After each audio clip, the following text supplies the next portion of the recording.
Hello everyone and welcome back to my channel. Right, so on the back of what I think was a successful outing using the Sunny 16 stroke alternative rule when it came to estimating the correct exposure for when I was using the pure mechanical pen F here to select the shutter and aperture settings to correctly expose for my composition, I decided to basically give the Seagull 203 camera here another go, and also to utilize, instead of before when I've used this, I've used an external light meter. This time I thought I'd give it light ring dial here a whirl on the top, which acts in a similar way to the theory of the Sunny 16 or the alternative rule for calculating a exposure. Yeah, so the idea of this light ring thingamajig on the Seagull here is that you choose, like the Sunny 16 rule, you decide on the available light, the incident light available in the scene that you're trying to operate in. Then you decide on a particular subject, so whether it's a near subject, a landscape or snow, that kind of thing, and then that then corresponds to a din value. You then open the camera out, select the din value on the front of the lens here, and then that couples together the aperture and the shutter speed stop selections in order for you to then decide which combination you want to use to expose the scenes. So whether you need to include a lot of depth of field in your scene, or whether you want to use a faster shutter speed to freeze the action if there is any in your particular composition. So what I was going to do is I was going to load some Ilford FP4 Plus 125 into the Seagull. And again, another departure from what I've done in the past is this particular medium format folding camera has the ability to use 120 film in the 6x6 format, or alternatively in the half frame format of 6x4.5 inches. And I say half frame format because the native format for 120 film is of course 6x9. So 6x4.5 is the equivalent half frame for 120 film. And I think this is quite apt because I've just literally finished a roll in the Pen-F, which again is a half frame camera but for the 35mm film format. But there's a slight issue at the moment with this particular camera, and at the moment I can't tell you whether my efforts in using the Sunny 16 rule out and about with this camera have been successful, because there's a slight issue in that the film snapped when I was trying to wind it back into the cartridge, and as such I'm just waiting to get a changing bag delivered so I can take the film out at the back of the camera and feed it somehow into my lab box here so I can then develop it at home and see the results. But obviously this video is going to go out after those videos, so you're probably seeing whether, so if you've been following my channel, you've probably seen whether I have been in fact successful with the Pen-F and its half frame format, and obviously as well whether my use of the Sunny 16 or the alternative rule to calculate exposures has worked. And likewise with the Seagull 203 here, I'm just purely going to rely on the light ring dial here on the top of this camera, and then assess what I'm going to be capturing in terms of the scene in front of me, and then the available incident light.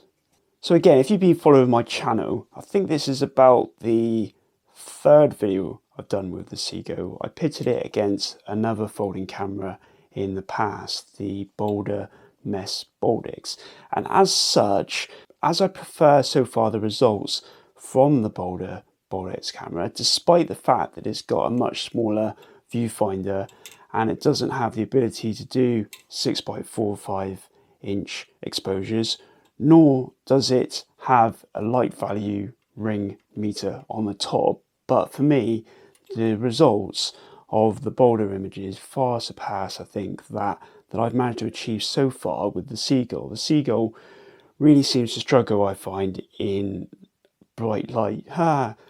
As I look outside now, it's extremely bright, so I really don't know how well this Seagull is going to do today and for the next few days while I find those compositions for it.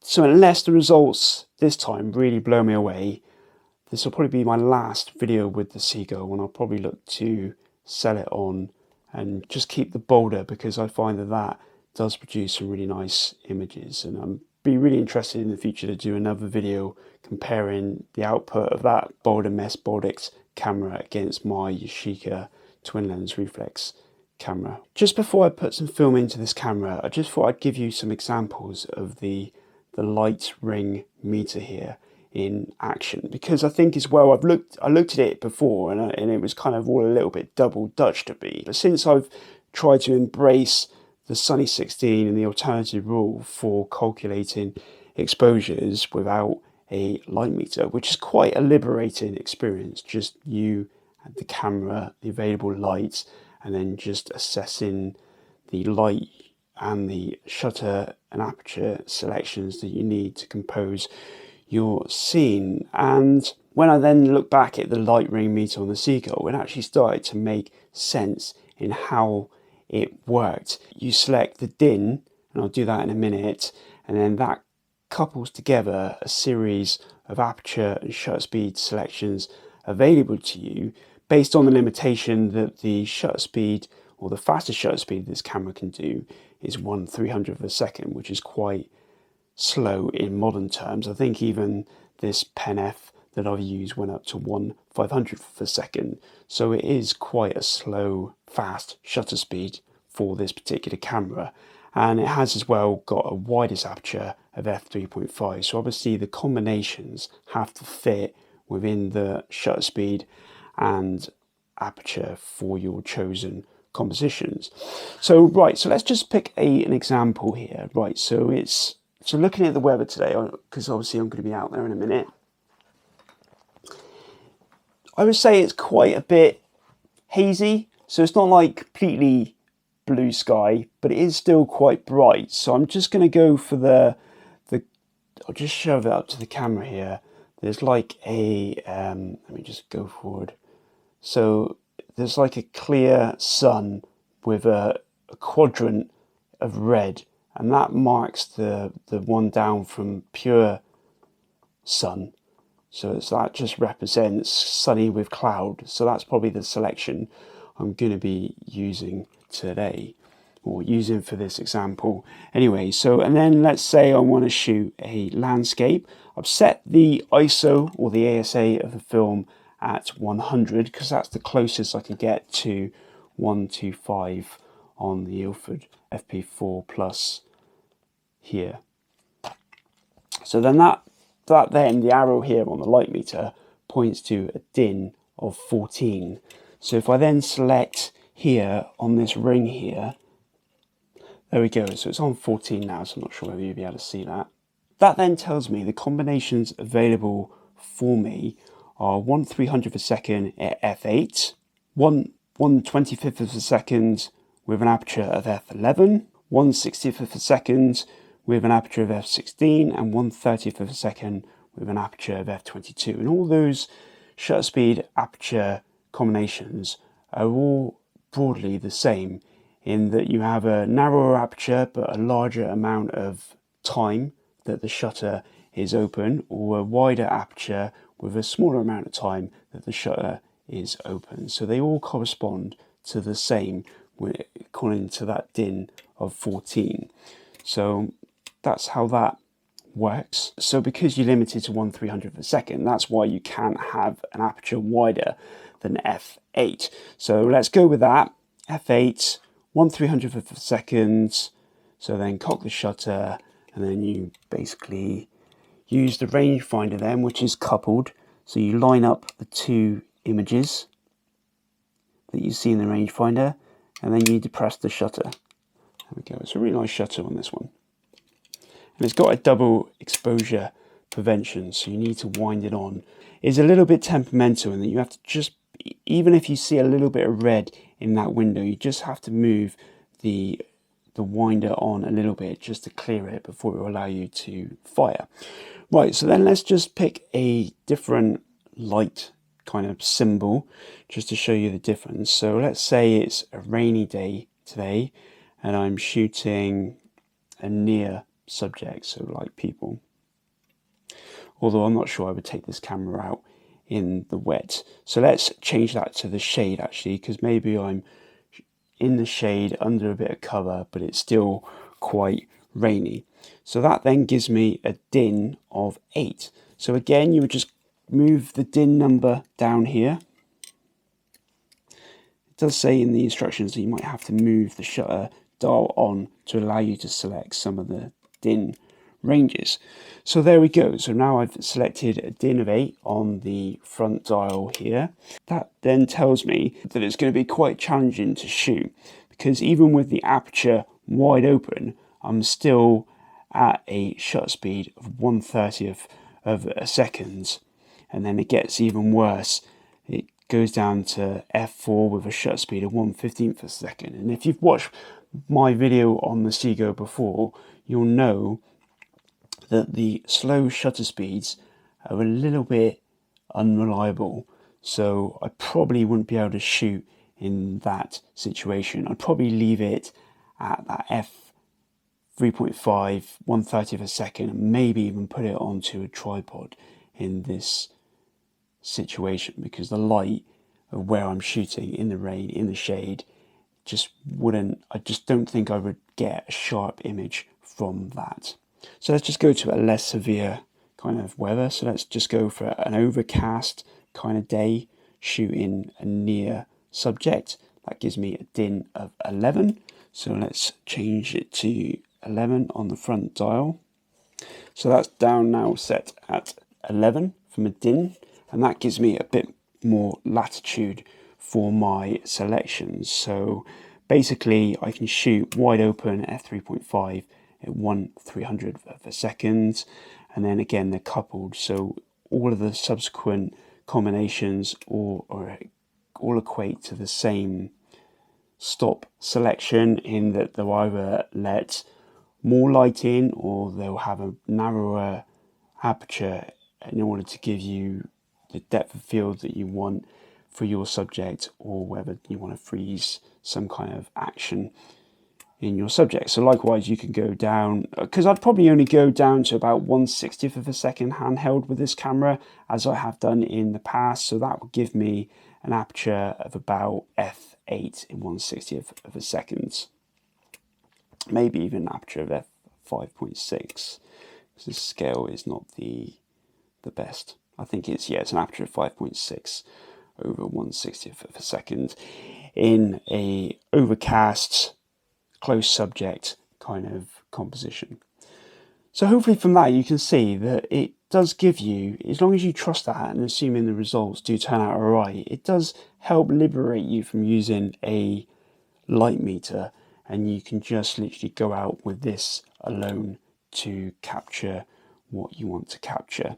One good thing I found as well with using the Sunny 16 or the alternative rule, or using this light dial meter actually, is that it's quite easy to then, if you wanted to add a filter on the front, so if you wanted to add an orange or a red filter, so an orange, you would have to add an extra stop, whether that be a wider aperture or a longer shutter speed, in order to compensate for the orange filter. And then likewise for a red filter, you have to add 2 stops, whether that's 2 stops extra aperture, so a wider aperture again, or slower shutter speed to allow more light through the filter onto the film to correctly expose. And even though they're coupled on here, so let's go back to my good weather. So it's a little bit cloudy, which is great for shooting with filters. So it's a little bit cloudy and I want to shoot some landscape. So that gives me a din of 13. So let's just quickly dial in the din of 13. F8, 1/125th of a second, which is probably a good combination for a landscape, as long as you don't want too much in sharpness. So I've put an orange filter in. I want to take that down to 1 stop.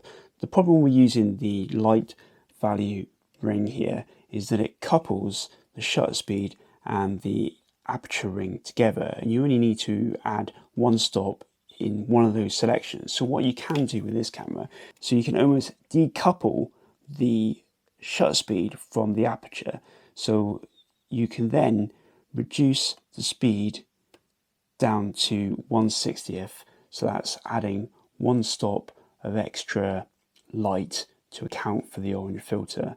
Likewise, if you want to use a red filter, you have to add 2 extra stops. So originally it was on 1/20th with an f8 aperture, 2 stops extra light, so that's 1/60th, 1/30th. You can put a cable release in here. The self timer on my particular camera doesn't work, so put in the cable release, put it on a tripod, use the rangefinder to line up the 2 images, and then take a shot with the cable release. So certainly I definitely felt that my film photography has benefited greatly from learning the Sunny 16 and the alternative raw. It definitely helps you to learn those film photography basics, which you can probably apply to your digital photography as well, or give you a better sense of understanding of what the camera is trying to do when you're lowering the shutter speed or widening the aperture or putting on filters on, what the effect on the camera will be. So hopefully explains all that clearly. If not, please ask me a question and I'll try my best to answer it. And yeah, so the last thing for me to do really is just to put some film into this camera, wind it on to the correct stop, because obviously I'm ignoring the 6x6 window and I want to concentrate on the 6x4.5 inch window here, which will give me 16 exposures, and that'll probably be the hardest thing out in the field, remembering just to look for the number in that particular window. So let's get some film in this.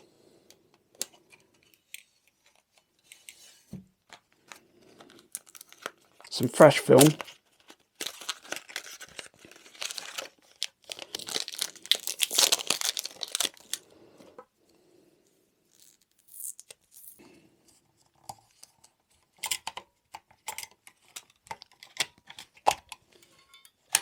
There we go, nicely clicked into place. Feed that over here.